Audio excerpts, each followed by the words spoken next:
सुनाता हूं काल भैरव भगवान शंकर ने क्यों प्रकट करा। उसका कारण केवल एक है। जब देव अधिदेव महादेव अपने नेत्र बंद कर कर बैठ जाते हैं और समाधि में लीन हो जाते हैं, साधना में लीन हो जाते हैं, तब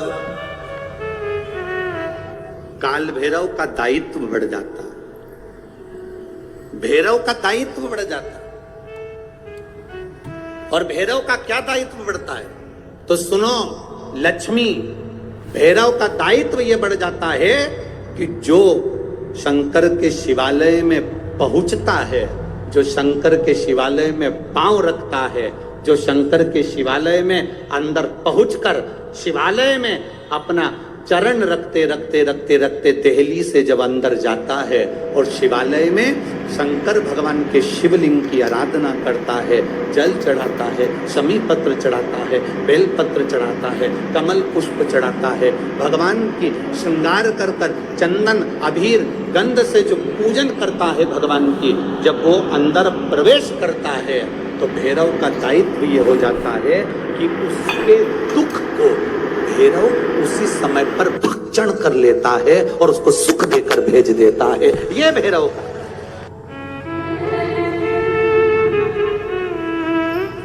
काल भैरव का काम क्या है? काल भैरव का कार्य क्या है? यहाँ राजस्थान की भूमि पर तो वैसे भी भैरू जी के मंदिर बहुत है। बोलो सही है कि गलत है? और पूरी दुनिया में जितनी भी, पूरी भारत की भूमि पर दुनिया के लोग कहीं पर भी लें, कहीं पर भी रहें, पर भैरू पूजने के लिए हमारे राजस्थान में आते जरूर हैं। भले वो कभी भी आए, पर राजस्थान में आकर भैरू पूज कर जाते ही।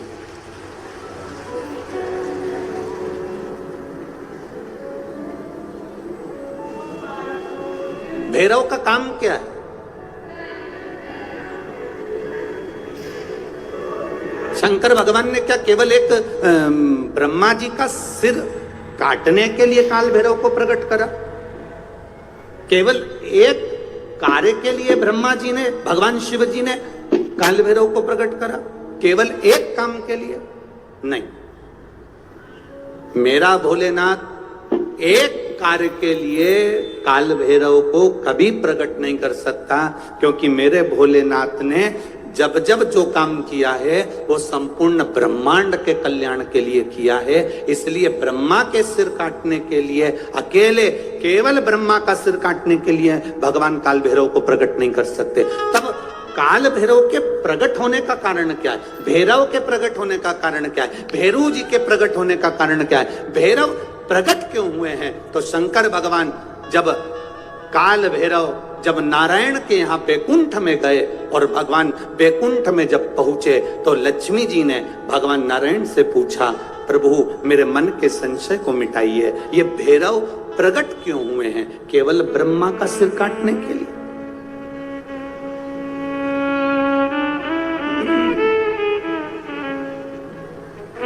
क्या ये ब्रह्मा जी का सिर काटने के लिए प्रकट हुए? आखिर भैरव प्रकट क्यों हुए? केवल एक ब्रह्मा का सिर काटने के लिए? भगवान विष्णु ने कहा नहीं, केवल ब्रह्मा का सिर काटने के लिए काल भैरव नहीं प्रकट हुआ। ब्रह्मा जी का सिर कट गया था, काल भैरव को भगवान शंकर ने प्रकट कर दिया था और काल भैरव ने जाकर ब्रह्मा जी को अपने हाथ की उंगली का नख तोड़कर उनका शीश काट दिया था। काल भैरव, जब काल भैरव ने शीश काट दिया, शीश कट गया,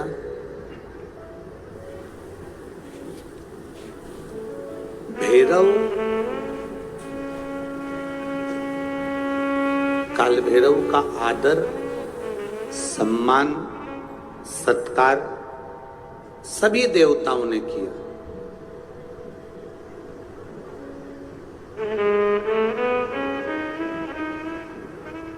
भैरव क्षेत्र का देवता होता है। भैरव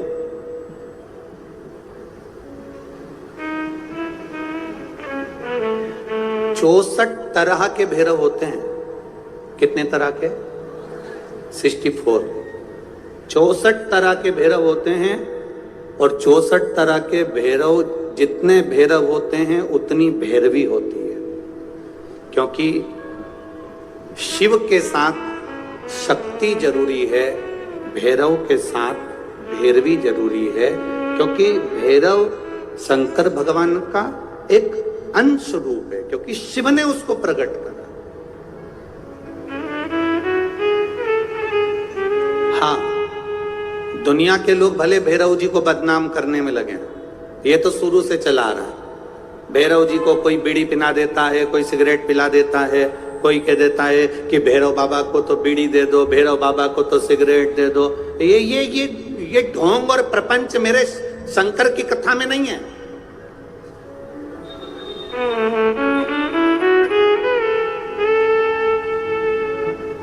शिव का एक अंश है भैरव। काल भैरव जो प्रकट हुआ वो शंकर भगवान का एक अंश है।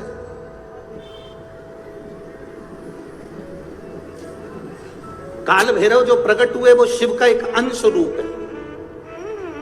और काल भैरव जब प्रकट हुए, सारे देवताओं ने उनका आदर करा, इंद्र ने उनका सम्मान करा, इंद्र उनकी सेवा में लगे, वायु देव, गरुण देव, वरुण देव, जितने भी देवता हैं सब ने उनका आदर करा। अब आदर करते करते करते करते माता लक्ष्मी जी ने भी काल भैरव को निमंत्रण दिया। जरा सुनिएगा, बहुत सुंदर कथा है पुष्कर राज की। इस कथा को अपनी जिंदगी में उतारना जरूर। काल भैरव का निमंत्रण माता लक्ष्मी जी ने दिया, और माता लक्ष्मी जी ने काल भैरव को निमंत्रण दिया कि काल भैरव आप बैकुंठ में पधारो और बैकुंठ की भूमि को आप पधार कर आनंदित करिए। तो काल भैरव भगवान का नाम उच्चारण करना, कैसा भी चर्म रोग हो, कैसी भी बीमारी शरीर की चमड़ी से जुड़ी हुई अगर हो गई है, काल भैरव भगवान का स्मरण फल देता। भैरव भगवान का नाम लेकर जल समर्पित कर कर, मां भैरवी का स्मरण कर कर जल की धार का स्मरण। शिव शंकर, यह शिवलिंग है, ये जलाधारी है। जब जल चढ़ाएं, दक्षिण में खड़े होंगे, जहां पानी बहता है वो उत्तर में जाता है। शिव जी का जो पानी है वो बहकर कहां जाता है? उत्तर। तो जहां से पानी बहता है उसके ठीक विपरीत में खड़े होकर, बैठकर आप शिव जी को यहां जल चढ़ाएं। ओम भैरवाय नमः। शिव भैरव का नाम लेकर जल समर्पित करें। मां भैरवी का नाम लेकर यहीं से जल की धार यहां चढ़े। जो जलाधारी है गोल चौकोर, जो भी जलाधारी आपके पास के मंदिर में, वहां भैरवी का, मां भैरवी का नाम लेकर, पहले बाबा का भैरव शिव का नाम लेकर यहां, और मां भैरवी का नाम लेकर यहां जल समर्पित करें। जो जल चढ़ता है उसी जल का प्रोक्षण अपने शरीर पर करें, या थोड़ा सा झेल कर लाकर उसको पूरे जहां जहां तकलीफ है पूरे शरीर में लगाना प्रारंभ करें। डॉक्टर की दवाई भी खाते रहें, इलाज भी कराते रहें, और साथ में ये बाबा भैरव का नाम भी लेते रहें। आराम लगेगा, होगा। शिव तत्व की प्राप्ति का सुख है। भगवान भैरवनाथ का स्मरण। लोग कहें कि कई लोग कहते हैं शंकर जी अलग हैं, भैरव अलग हैं, कोई कहता है शिव अलग हैं, भैरव अलग हैं, कोई कहता है जगत जननी दुर्गा अलग है, भैरवी अलग। ना ना ना, ये व्यर्थ की बातों में आप मत पड़िए। शिव महापुराण, हमारी बात पर भरोसा नहीं तो शिव महापुराण की कथा लेकर आओ, गीता प्रेस गोरखपुर की, और शिव महापुराण की कथा को हिंदी में अपने घर में रहकर जब फुर्सत मिले तब पढ़ो, तो आपको ज्ञात हो जाएगा मुझे प्रकट क्यों करा, किस लिए प्रकट किया। जिस समय पर काल भैरव प्रकट कर 64 योगिनियां नृत्य कर रही हैं, मां कंकाली काली भी नृत्य कर रही है, देवियां सब प्रसन्न है, देवता स्तुत है, और शंकर भगवान मंद मंद मुस्कुराते हुए काल भैरव को प्रकट करते हुए कहते हैं, काल भैरव पूछता है मेरे को प्रकट करने का कारण क्या है, क्यों प्रकट किया, किस लिए। काशी वाले कहते हैं कि काल भैरव काशी के कोतवाल हैं, परशु महापुराण की कथा कहती है कि काल भैरव केवल काशी के कोतवाल नहीं, काल भैरव पूरी भारत की भूमि, पूरे विश्व के कोतवाल है, पूरे विश्व के। मृत्यु लोक में जो जन्म लेता है, शास्त्र कहता है, हमारे शास्त्र वर्णन करते हैं, ब्रह्मा ब्रह्म लोक में विराजमान है, भगवान विष्णु वैकुंठ लोक में विराजमान है, भगवान शंकर मृत्यु लोक में विराजमान है। भगवान शंकर अपने नेत्र बंद कर कर बैठे रहते हैं। मां सती ने, माता पार्वती ने शंकर भगवान से पूछा था इस काले भैरव को क्या केवल ब्रह्मा जी को मारने के लिए, ब्रह्मा जी का सिर काटने के लिए प्रकट करा आपने? ये प्रकट करा तुमने? क्या इस काल भैरव को केवल दुष्टों के संहार के लिए प्रकट करा आपने? शंकर भगवान कहते हैं नहीं पार्वती, ब्रह्मा का सिर तो मैं भी काट सकता था, अंधकासुर को तो मैं भी मार सकता था, पर काल भैरव को मैंने इन दुष्टों के संहार के लिए प्रकट नहीं करा है। पार्वती, जब मैं नेत्र बंद कर कर बैठूंगा तब साधना में लीन रहूंगा। मृत्यु लोक से कोई अपने प्राणों को त्याग कर जब जाएगा तो मेरा काल भैरव उसकी हाजिरी बजाता हुआ आगे आगे चलकर बताएगा कि इसने शिव को इतना जल चढ़ाया। मेरा काल भैरव ये बताएगा कि शंकर को एक लोटा जल चढ़ाया, इसकी साक्षी है। हनुमान जी कौन है? शिव का। हम हनुमान जी को अलग नहीं मान सकते। शंकर ही हनुमान है और हनुमान ही शंकर है, दोनों में कोई भेद नहीं। हम उसको अलग नहीं मान सकते। दुनिया भले भेद करे वो अपनी जगह पर हमारी व्यासपीठ ये भेद करना नहीं सिखाती। हमारी व्यासपीठ तो कहती है राम ही शिव है, शिव ही राम है, दत्त ही शिव है, शिव ही दत्त, कृष्ण ही शिव है, शिव ही विष्णु ही शिव है, शिव ही विष्णु, सब एक में नजर आ रहा है। और सारे तीर्थ धाम आपके चरणों में, हे भोलेनाथ प्रणाम आपके चरणों में। शिव के अंतर्गत सब समान,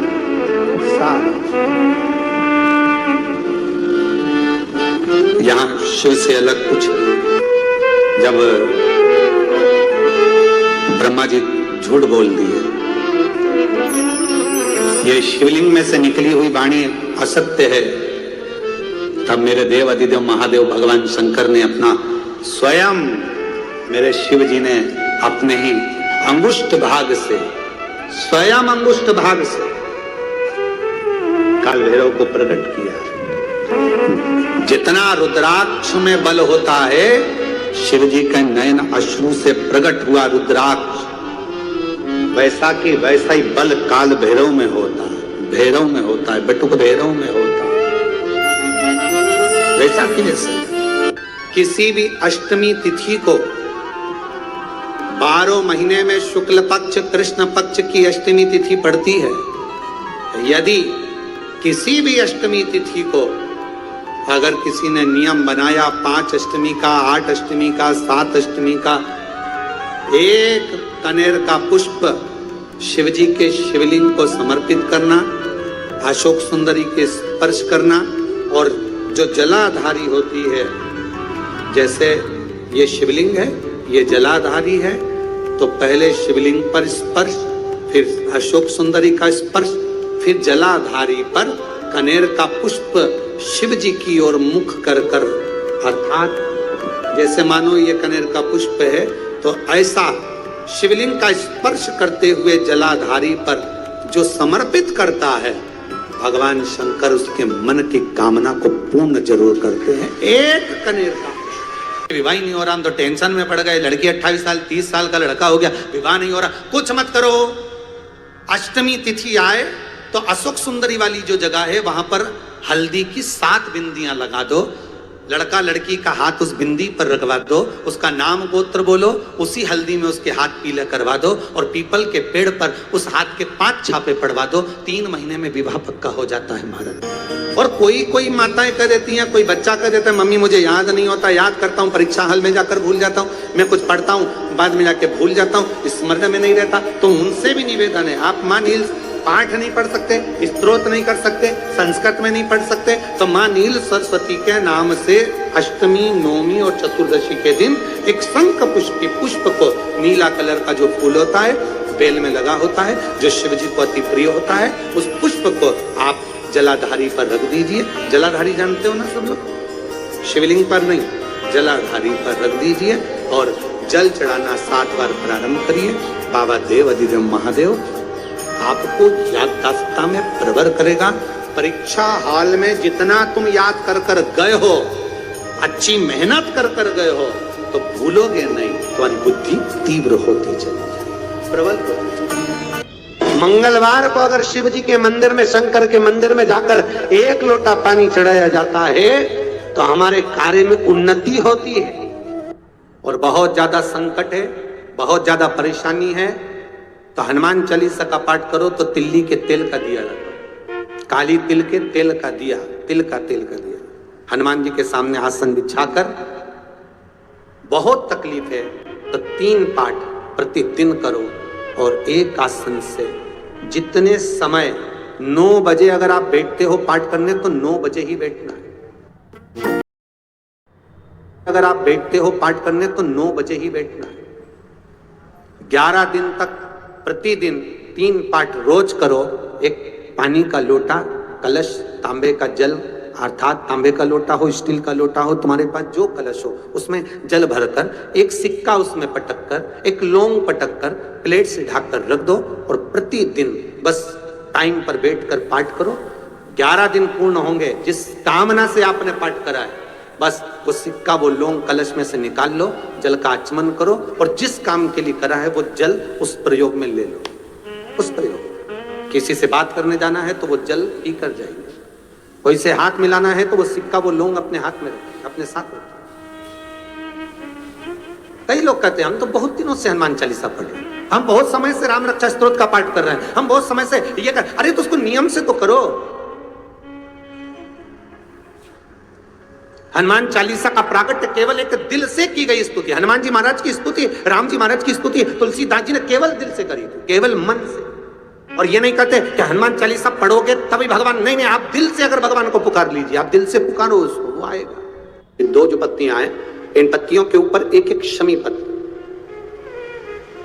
और लाल चंदन ये रखकर, कितना भी रोगीला व्यक्ति हो, रोग से ग्रसित व्यक्ति हो, जिंदगी में कितना ही दुख पड़ रहा हो, बेलपत्र की ये दोनों पत्ती जिसके ऊपर शमी पत्र रखकर, लाल चंदन रखकर, श्री हनुमान जी महाराज और हनुमान जी महाराज के 3रे नंबर के भाई श्री गतिमान जी, जे के क्रम में आते हैं श्री गतिमान जी, उन गतिमान जी और हनुमान जी का नाम लेकर जो शिवलिंग के ऊपर समर्पित कर देता है, रोग का निवारण होता ही। विवाह शादी में देरी हो रही हो, या कोई नया कार्य चालू कर रहे हो उसमें देरी हो रही हो, या कोई सर्विस के लिए, नौकरी के लिए जा रहे हो और वो कार्य नहीं हो रहा हो, तो एक धतूरा, केवल एक धतूरा, उस धतूरे को फोड़कर उसके अंदर का फल निकालकर, उस फल को शिवलिंग पर चढ़ाकर 1 लोटा जल शंकर भगवान को समर्पित कर, दिन होना चाहिए मंगलवार। कौन सा दिन होना चाहिए? जम के बोलो जरा, मंगलवार। और आज भी नियम है हमारा, जिसकी फैक्ट्री नहीं चलती हो, प्रॉपर्टी की आप खरीदारी बेचादारी करते हो, प्रॉपर्टी से जुड़ा हुआ काम करते हो, या लोहे से जुड़ा हुआ करते हो, या फैक्ट्री आदि का कर्म करते हो, कोई मैन्युफैक्चरिंग करते हो, वो नहीं चल रहा, तो हनुमान जी के उल्टे पांव का सिंदूर लीजिए और हनुमान जी के 2रे नंबर के भाई गतिमान का नाम लीजिए। किसका नाम लेना है? गतिमान। गतिमान का नाम लेकर फैक्ट्री के बाहर या फैक्ट्री पर एक स्वस्तिक का निर्माण कर दीजिए, हनुमान जी के उल्टे पांव के सिंदूर और गतिमान का नाम लेकर। कभी आपकी फैक्ट्री कोई काम नहीं निकालेगी, उन्नति की ओर ही लेकर जाएगी, कभी घाटे की ओर नहीं जाएगी। गतिमान, रतिमान, केतुमान, मतिमान, ये जितने भी नाम है हनुमान जी के भाइयों के, ये सब कल्याण करते हैं। एक एक नाम कल्याण करते हमारे, एक महाराज वो जिन बच्चों को निमोनिया हो जाता है ना, वो सर्दी का कोटा रहता है, बहुत सर्दी बच्चों को बनी रहती है, तो हर दिन 5-8 दिन 10 दिन में बाकी दौड़ के डॉक्टर के पास लेके जाओ, फिर डॉक्टर के पास ले। वैसे तो डॉक्टर के पास बच्चे आजकल के जमाने के जाते ही जाते हैं हर 15 दिन 20 दिन में, तो इसके पीछे वो चले जाए। एक हास्य व्यंग में हमसे पूछा किसी ने, महाराज जी आज के बच्चे बार बार हॉस्पिटल डॉक्टर क्यों जाते हैं? तो हमने कहा देखो भैया, बच्चा जहाँ जन्म लेता है उनसे उनसे प्रेम ज्यादा होता है। पहले नानी के घर में पैदा होता था इसलिए नानी के घर ज्यादा जाता था, दादी के घर में ज्यादा पैदा होता था इसलिए दादी के घर ज्यादा जाता था। आज के बच्चे हॉस्पिटल में ज्यादा पैदा होते हैं इसलिए हॉस्पिटल ज्यादा घूमने जाते हैं। ये हास्य। पर यदि बच्चे को सर्दी ज्यादा होती है, निमोनिया ज्यादा होता हो, ठंडा का कोटा ज्यादा रहता हो, तो पीपल के 5 पत्ते महाराज उस पे घृत लगाकर हनुमान जी के तीसरे नंबर के भाई व्रतिमान का नाम लेकर, व्रतिमान का नाम लेकर बच्चे की छाती पर एक वस्त्र से उसको बांध दीजिए, रात्रि भर बंधे रहने दीजिए महाराज। और बांधना कौन से दिन है? द्वादशी तिथि को, बस एक बार बांधना, उसके बाद सर्दी का कोटा नहीं रहता, बच्चा स्वस्थ अपने आने में। व्रतिमान हनुमान जी महाराज के जितने भी भाई हैं सबका सुंदरकांड का पाठ घर में करवा रहे हैं, और पंडित जी को फोन लगा कर कह रहे हैं सबको मजा आना चाहिए। अब तुम पाठ करा रहे हो कि अब हम बोले व्यासपीठ से अच्छा थोड़ी ना लगेगा। अब बोलो री जीजियो सही है कि गलत है, और जीजा तुम भी बोलो रे सही है कि गलत है। अब ऐसी बात हम कहें अच्छा लगे? सुंदरकांड का पाठ करा रहे हैं और पंडित जी को फोन लगा के कह रहे हैं सबको मजा आना चाहिए महाराज। हम तो बहुत सारे सुंदरकांड करने वाले थे, परंतु हमने तुम्हारा सुना था कि तुम सुंदरकांड में बहुत मजा ला देते हो, इसलिए हम तुमसे करा रहे हैं, इसीलिए तुमसे करा रहे हैं। अब सुंदरकांड का पाठ मेरे हनुमान जी की कथा, मेरे हनुमान जी का चरित्र मजा लेने के लिए नहीं है, मोक्ष लेने के लिए है। ये मजा करने का विषय नहीं है, ये मोक्ष पाने का विषय है।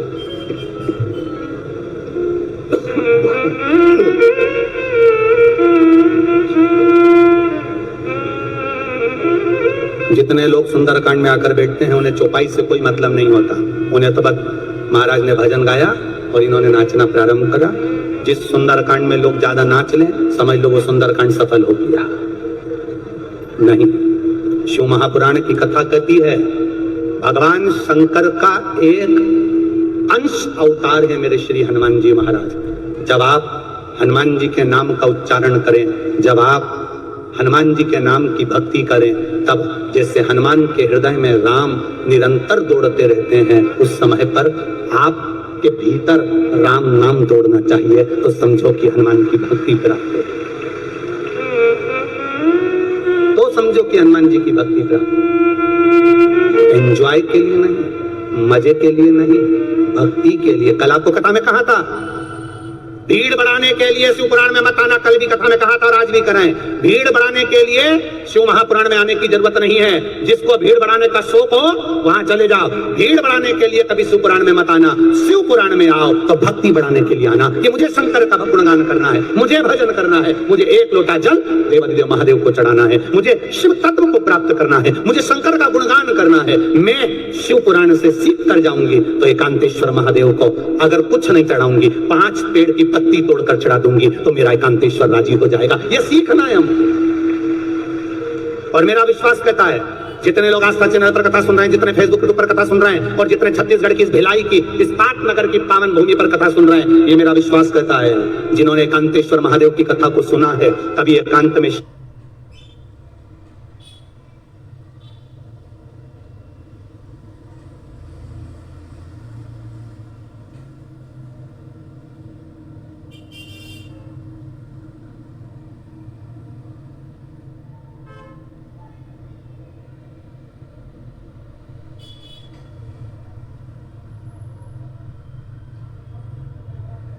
शिवलिंग मिल गया ना, तो ये मेरा विश्वास कहता है कि वो पेड़ की पत्ती तोड़कर जरूर चढ़ा कर आएगा, क्योंकि एकांतेश्वर से मुलाकात।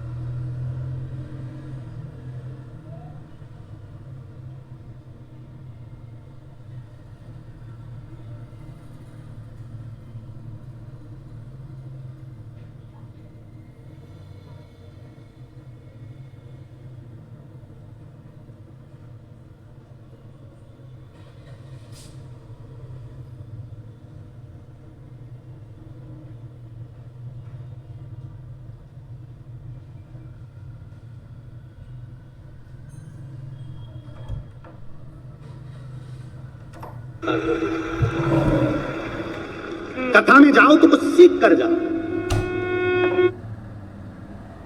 लंका में गए, चारों तरफ उन्होंने लंका में देखा, जहां देखो वहां असुर नजर आ रहे थे, जहां देखो वहां राक्षस नजर आ रहे थे, जहां देखो वहां केवल योद्धा नजर आ रहे थे, जहां देखो वहां पर सब असुर ही असुर दिख रहे थे। पर हनुमान जी की दृष्टि अच्छी थी, उन्होंने कहा हलवाई ने पूरा पर्चा लिखा है पर तुलसी का दल नहीं लिखा, तुलसी का दल मुझे ले जाना पड़ेगा। तो हनुमान जी ने पूरी लंका में सबसे पहले तुलसी का दल ही ढूंढा, विभीषण का घर ढूंढा,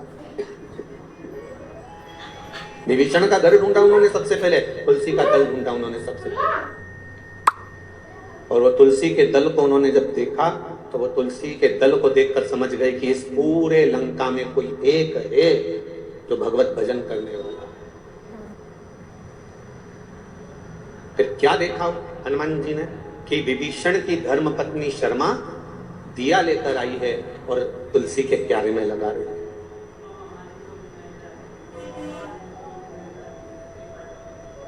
जब विभीषण की धर्मपत्नी शर्मा तुलसी के क्यारे में दिया लगा रही है तो हनुमान जी क्या देखते हैं कि उस समय पर कुंभकर्ण की धर्मपत्नी वहां पर ब्रज ज्वाला आकर खड़ी हो गई और उसने दिया उठाकर नीचे रख दिया। कुंभकर्ण की 3 धर्मपत्नियां थी, उसमें ब्रज ज्वाला सबसे बड़ी थी, फिर धड़ियात्मा, फिर तीसरे नंबर पर है कर्कटी। इस कुंभकर्ण की धर्मपत्नी ब्रजज्वाला ने उस दिए को उठाकर नीचे रखा। अब कितनी बड़ी बातें जरा देख लीजिएगा कि वो राक्षस की पत्नी है, कुंभकर्ण की पत्नी, और ब्रजज्वाला राजा बलि की लड़की भी है, एक रत्ना और एक ब्रजज्वाला। रत्ना बाद में पूतना बनी थी, रत्नमाला, और ब्रजज्वाला कुंभकर्ण की धर्मपत्नी बनी। देखा उन्होंने कि ये ब्रजज्वाला आई और विभीषण की धर्मपत्नी शर्मा ने दिया लगाया और वो दिया इस ब्रजज्वाला ने उठाकर नीचे रख दिया तो शर्मा को क्रोध आ गया, शर्मा को गुस्सा आ गया कि मैंने तुलसी जी में क्या रखा और इसने उठाकर नीचे रख दिया। थोड़ा सा क्रोध आएगा जब आप गलत कर रहे हो और गलत करने वाले व्यक्ति को अगर थोड़ा सा सुधार आ जाएगा, गलत करने वाले को थोड़ा सा सवार आ जाएगा, गलत जगह से अच्छी जगह पर लाया जाएगा तो थोड़ा ना थोड़ा क्रोध तो आएगा, उसको कोई नकारा नहीं कर सकता।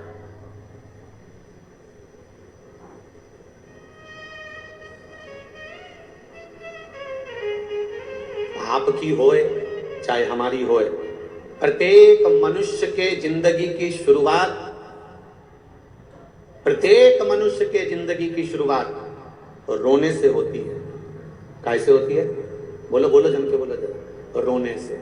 माता के गर्भ से बाहर निकले और रोना चालू कर दिया। प्रत्येक मनुष्य के जिंदगी की शुरुआत, चाहे साधु, सन्यासी, तपस्वी, साधक, उपासक, महात्मा, ब्राह्मण, क्षत्रिय, वैश्य, शूद्र, संसार का जो मानव है, जो संपूर्ण मानव जगत है, इस मनुष्य की शुरुआत रोने से होती है। जब माता के गर्भ से पैदा होता है तो सबसे पहले रोता है। अगर नहीं रोएगा तो डॉक्टर सिस्टर उसको धप मार के चिमटा खोड़ के रुलाएंगे, क्योंकि रोएगा तो स्वस्थ रहेगा, तो उसको रुलाया जाता है। प्रत्येक मनुष्य की जिंदगी की शुरुआत रोने से होती है। प्रत्येक मनुष्य का जीवन रोने से चालू होता है। जब परमात्मा ने ये लिख कर भेजा है कि तेरे जन्म पर तू रोएगा, तो फिर दुख आए तो टेंशन क्या लेना कि जरा जरा सी बात में रोना, क्योंकि हम ये जान जाए कि जिंदगी की शुरुआत रोने से हुई है तो थोड़े बहुत दुख से हमें रोना नहीं आना चाहिए, क्योंकि हमारी शुरुआत ही दुख से और रोने से प्रारंभ हुई है। तो क्या टेंशन, क्या टेंशन। शिलाजीत के बारे में कौन नहीं जानता? शक्ति का भंडार है शिलाजीत।